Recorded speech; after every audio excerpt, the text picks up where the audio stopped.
You know the song, it's the most wonderful time of the year.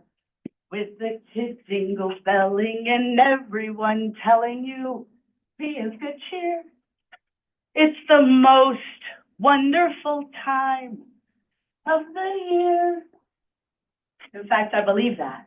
For most and for many, it's the most wonderful time of the year, a season where the light of tradition and family fill our hearts and our homes. Reflect on it with me. A nativity scene. The soft glow of menorah candles. The beats of African drums. The spinning dreidel and the soft playing of the kanara. Add to that some jingle bells and a sleigh and some caroling out in the snow, and you have the sights and sounds of the season. And with so many beautiful sights, sounds, and traditions of the season, I greet you today with the ultimate holiday mashup. Merry Christmas, Hanukkah, Kwanzaa to you, and to you, and to you. I value culture. I love tradition and legacy, and how many ways people choose to express that. I also value and love faith and family, and not only mine as a Christian, but the diverse faiths that others share and how they choose to express that. And while many of the names are very different of our religions, traditions, or faiths, I believe that the connection of them all is the same.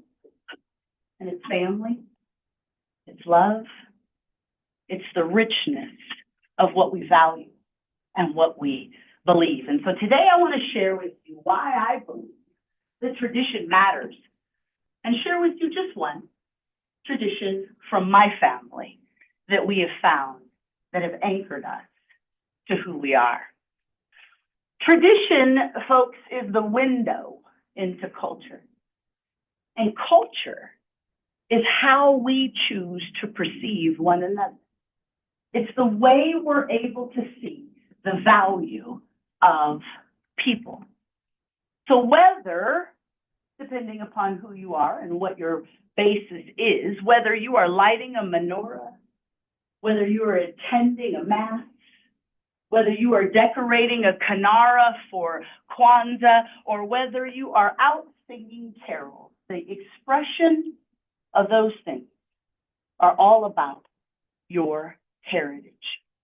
So whether it's your spiritual practices or all the way down to grandma's fruitcake, it all matters. Why? Well, I believe 3 reasons. It matters because traditions remind us of who we are, where we came from, and they remind us of the people that have gone before us.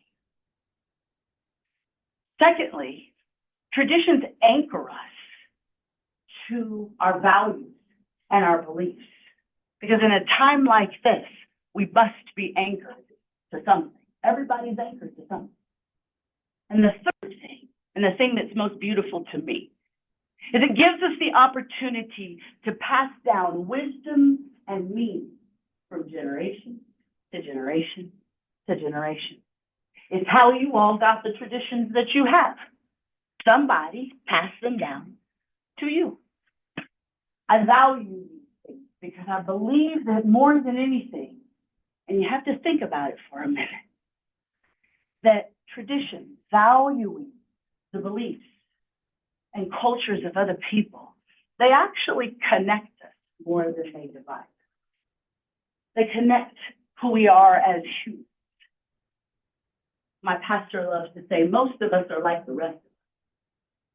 We're not as different as you think. And that is something that we can value. I want to share one from my family called the Joshua basket. It's kind of hard to see right here.